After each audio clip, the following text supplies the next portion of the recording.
Urgent. A heavenly armada of retribution. Hundreds of the latest fighter jets. Zelensky has revealed his hand. Gripens and Rafales are already on their way to Ukraine. Swedish power and the French hammer against rusty Sukhois. Russia no longer stands a chance in the skies. Checkmate, Putin. This is a historic deal. How are we becoming Europe's leading aviation power? Find out right now. Watch until the end. My respects. This is Ukraine Today. I am Andrei Silakov bringing you breaking news. Ukraine is receiving an air horde that any NATO country would envy. Volodymyr Zelensky announced this during a meeting with faculty and students of the Kyiv Aviation Institute. We're talking about 250 state-of-the-art fighter jets, numbers that will make the Kremlin's blood run cold, 150 Swedish Gripens, and 100 French Rafales. This isn't just an upgrade, it's a complete game changer. As of today, Ukraine has agreements for the delivery of 150 military aircraft, Gripens, and 100 Rafale jets. In our opinion, these are the best aircraft in the world available today. Of course, there are also F-16s. The Ukrainian Air Force currently has F-16s in service. Not new ones, but the aircraft I mentioned earlier are brand new. The president made an important point that changes everything. Our F-16s are excellent machines, but this armada consists of absolutely new aircraft straight from the factories. This is the cutting edge of technology. So what exactly makes these aircraft so good? The best radars, long-range meteor missiles, stealth technology. Rafales and Gripens are killers of Russian Sukhois. The Swedes designed their aircraft specifically to destroy Russian aviation in the harshest conditions. This is a true ninja killer in the sky. The Gripen can take off from an ordinary stretch of highway just 500 meters long. It can be serviced by regular soldiers right in the field in just an hour, and it's ready for combat again. While Russian Su-35s are tied to concrete airfields, which we take out with drones, the Swedish Gripens can hide in any forest, take off from any road, deliver a deadly strike with meteor missiles, and vanish from radar. That's exactly what Ukraine needs. Gripen. At one time, Sweden developed it with the idea of a potential war with Russia in mind. That's why they created a simple and reliable, and most importantly, a mass-produced fighter jet. The Gripen is a living, mobile part of the defense, which reduces the vulnerability of the fleet and increases the pace of operations. And the French made a jet that can spot the enemy before they even have time to think about taking off. Putin has no counter to this kind of force, none at all.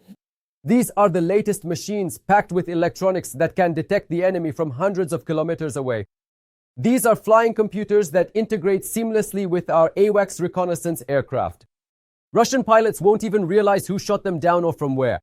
This is the kind of technology that doesn't just let you fight back, but completely seals off the sky and grinds enemy aviation to dust on an industrial scale. During the war, apparently, this priority has become so acute, extremely urgent. Right now, we're more focused on military aviation. That's true. Civil aviation is very important. That's also true. We will continue to develop military aviation. This historic announcement was made at the Kyiv Aviation Institute. Not by chance. It's a signal. Ukraine is not just a recipient of aid. We are building a systematic defense for decades to come. While Russia is pulling rusty Soviet equipment from the 1970s out of storage, we are switching to 21st century technology. Zelensky promised that after the war, we will also revive civil aviation, but for now, the priority is military aviation.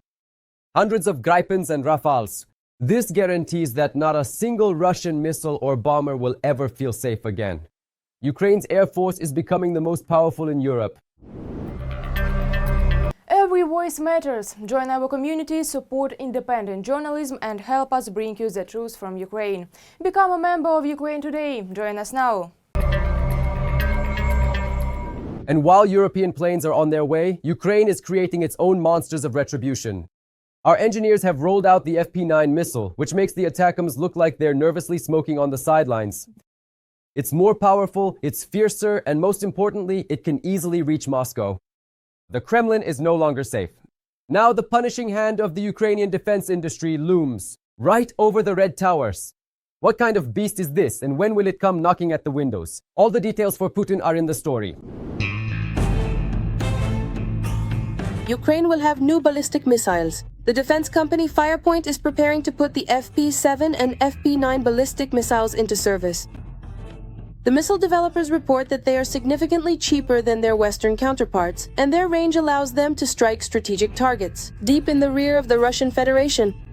As for the warhead, this is one of the standard components of these missiles. And for example, the smaller FP-7 missile uses an American 500-pound bomb, a standard high-explosive aerial bomb, FAB. And the FP-9 has a more serious one. A 2,000-pound high-explosive aerial bomb. That is naturally without the tail section, so it weighs a bit less, but it's the largest American bomb of World War II. It is stated that the FP-7 missile is a budget-friendly counterpart to the American ATACMS system. It is designed for high-precision strikes at short distances. A more powerful modification, the FP-9, is capable of striking targets at distances comparable to those to Moscow or St. Petersburg. Firepoint announced the creation of two missiles. One is roughly a replacement for ATACMS, that's the FP-7, with a range of up to 300 kilometers, and the FP-9 is a much more serious missile with a range of up to 900 kilometers. Initially, it was said to be 800 to 850 kilometers, but testing has shown a somewhat greater range. And the warheads, accordingly, while the FP-7's is relatively small, about 150 kilograms, the FP-9 is a serious missile with a warhead of 800 kilograms. It's obvious even to the naked eye that these new missiles will strengthen Ukraine's defensive positions. And the targets depend on the type of warhead. If it's a penetrating warhead, then it's for fortified targets. If it's a conventional warhead, well, for example, a factory or factory warehouses, so a high explosive bomb, it's enough for it to break through the roof and detonate inside the building. If, for example, the target is a strike on the positions of anti-aircraft missile systems, then it could be a different type of warhead. In cases where there is a large number of submunitions and it's enough for them to simply riddle the trailers with electronic equipment with holes. That would be enough to put the system out of commission for a long time or even destroy it completely. Firepoint notes that unlike drones or cruise missiles, ballistic projectiles have a higher chance of penetrating air defenses around the Russian capital. Yes, and when people say that Russian air defense systems can't be spread out across the entire territory, well, that's not necessary. It's enough to create several fighter patrol zones, and it will already be very difficult to break through them. And a fighter jet is the most effective weapon against aerodynamic strike hip strikes. Well, missiles from drones.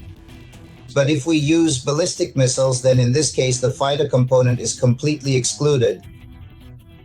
Aircraft are ineffective against ballistic missiles, plus all short and medium-range systems are also ruled out. At the moment, the missiles are undergoing testing. The speed of their development is due to the reduction of bureaucracy in the defense sector. It is expected that codification and official adoption into service will take place as early as February of this year.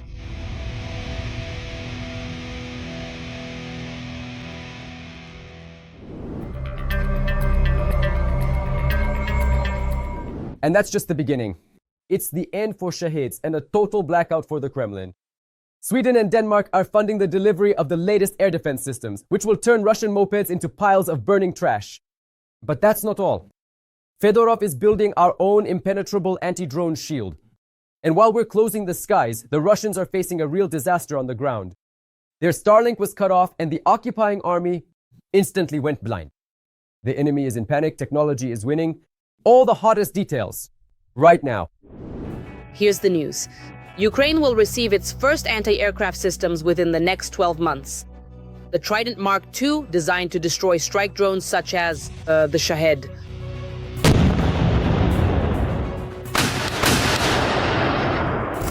The supply of these unique anti-aircraft systems was funded by Sweden and Denmark as part of a joint initiative to strengthen Ukrainian air defense, for a total amount of about 226 million euros. This was announced at a joint press conference by the defense ministers of both countries, Pål Jonson and Troels Lund Poulsen. The Trident Mark II is a modern anti-aircraft system from Biosystems. At its core is a 40mm Bofors gun, capable of engaging aerial targets at a distance of up to 12 to 13 kilometers, with a firing rate of 200 to 300 rounds per minute. The system itself is mounted on a civilian truck chassis, a Scania with a 6x6 wheel configuration which allows for rapid deployment using public roads. The use of programmable Bofors 3P munitions makes it possible to destroy drones, cruise missiles and helicopters with high precision, creating a cloud of shrapnel directly in front of the target. One of the critical elements of modern air defense that will be actively developed in our country today is not some kind of mythical wonder weapon, obviously, but it is nonetheless quite effective and reliable for our needs. At least according to the tactical and technical characteristics of the weaponry, it will really help us shoot down targets, enemy aerial targets in what is called low airspace. That is, we're talking about UAVs like the Shahed or Giran and also the Gerbera, among others. The media reports that manufacturing a single Trident Mark II takes about 15 months, and some of the systems for Ukraine are already in production. It is expected that these anti-aircraft systems will become a relatively affordable and effective solution in the fight against Russian drones. This is one of the elements of the air defense system that is currently being modernized in our country. It is clear that these elements today constitute the fight directly against the drones themselves, using conventional weaponry, including the anti-aircraft guns we are discussing. This also includes anti-missile equipment and weaponry. Accordingly, this also involves the use of interceptor drones and mobile fire teams. The day before, Ukraine's Minister of Defense, Mikhailo Fedorov, announced the creation of a Ukrainian anti-drone dome. At the President's direction, we are changing our approach to air defense. The transformation of such a system does not happen in just a few days, but we need to start today so that, in the end, we can resolve this issue. Our task is to build an anti-drone dome over Ukraine, a system that doesn't react after the fact but destroys the threat while it's still in the air. According to Fedorov, the anti-drone dome is not about the future. It's about survival today and the possibility for Ukraine to develop even during wartime. Accordingly, this is not the Israeli dome, and it's not Trump's future golden dome either. Obviously, whether it will exist is a question for the Americans, not for us. Today, we really do have, first of all, the country is very large and there are a lot of sites that need protection, but most importantly, it's about people's safety. And today, the artificial intelligence component in this ongoing work is being actively improved. We are the ones who should build, if not an air defense dome over our country, then at least do everything possible to protect ourselves from everything that comes flying from the Russian Federation. No other country in the world has the kind of experience in countering aerial attacks that Ukraine does. Every day and every night, our country is attacked by hundreds of enemy drones. In 2025, Russia launched up to 100,000 Shaheds and other types of UAVs at Ukraine. That's why it's necessary to build a system that works not just in isolated spots, but across the entire country. This is a layered defense. It's not, well, let's put it this way, so that people tend to imagine it as some kind of coverage over the country, really like a dome, as everyone envisions it, or like an umbrella. This is exactly what we mean when we talk about layered defense. That is, this involves the work of small aviation, the work of large military aviation, and also includes interceptor drones, which I mentioned as one element, as well as the use of classic air defense systems and accordingly operations in the air. This is exactly what aviation does, destroying aerial targets. This is ground-to-air operations. The first step toward protecting Ukrainian skies has already been taken. Joint effort. The Ukrainian Ministry of Defense and SpaceX have blocked Starlink terminals for the Russians. The occupiers are complaining en masse about being unable to restore communications, and this will affect the enemy's ability to coordinate actions along the entire front line. And this is just the beginning. So, over there in Russia, don't get too comfortable. Ukrainian defense is not weakening and is ready to fight back at any moment.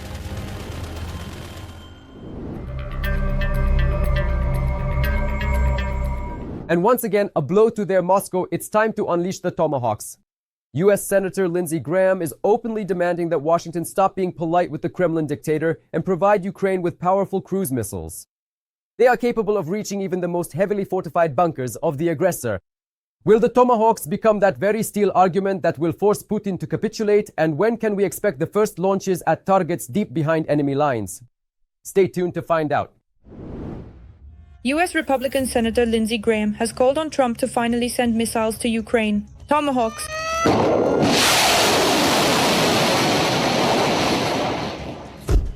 After all, following that massive attack last night, I'm calling on President Trump to begin the process of supplying Ukraine missiles, Tomahawks, which will be a game changer militarily. In the coming days and weeks, we must increase the pressure on Putin. Any negotiations that are seen as excessively rewarding aggression will lead to disasters around the world. Well, obviously, this is being coordinated directly by the White House, but everyone is involved. The well-known Senator Lindsey Graham published a lengthy post calling for Tomahawk missiles to be supplied to Ukraine. This doesn't mean that Tomahawks will actually be delivered, but it is one way to show that Washington is currently dissatisfied with the situation. Of course, on the other side of the border, they're constantly crowing that Tomahawks will lead to a new escalation, and everything along those lines. Can Tomahawks cause us damage? They can. We will shoot them down. We will keep improving our air defense system. Will this damage our relations in which there seem to be some light at the end of the tunnel? Of course it will. Well, how could it not? It's impossible to use Tomahawks without the direct involvement of American military personnel. That would mean an absolutely new, qualitatively new stage of escalation, including in relations between Russia and the United States. I don't think we're already dealing with a finalized decision. The Americans don't supply Tomahawks to just anyone. And if they believe that Ukraine is a responsible state that will use them responsibly, that would be surprising to me. Naturally, all of this is just empty talk, and American missiles really could finally help push things forward. Russian President Vladimir Putin is currently seen making his way toward the designated meeting area to begin the scheduled international summit discussions today. Rest in peace. The same Tomahawks, just like a number of European allies. And if they struck Moscow just once, I assure you, it would be a completely different conversation. At the same time, Trump himself keeps wavering, from statements that he'll soon provide Tomahawks to a categorical no. Yes, I've almost made up my mind if you think about it. I want to know what they're going to do with them, where they'll send them. I think I'll have to ask that question. We'll see. But at the same time, I don't want an escalation.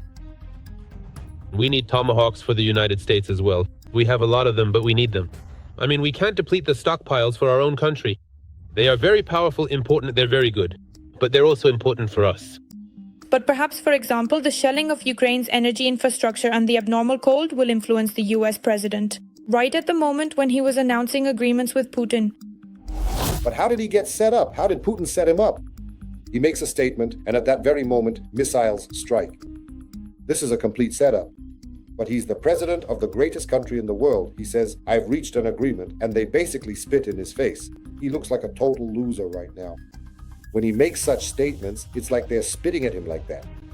That's why there's hope that the next move will be directed specifically against the Russians. Be that as it may, according to experts, even threats, rather than the actual fact of deliveries, used to have an effect on Russia. As last year's experience showed, as soon as the United States merely mentioned Tomahawk missiles, Putin immediately began to demonstrate the highest level of constructiveness, or rather constructive behavior, in every possible way, trying to show that he wants peace. If the United States had clearly stated that in the event Russia destroyed Ukraine's energy infrastructure, Ukraine would receive Makarov missiles, I guarantee that nothing like what is happening now would have occurred. Whether it will work this time is still unclear. But it is quite likely that the threats, just like with the sanctions against Lukoil and Russian oil, could very soon turn into action. And what do you think about the latest events? Share your opinion in the comments, leave a like, and stay up to date with the main news. It gets even more interesting next.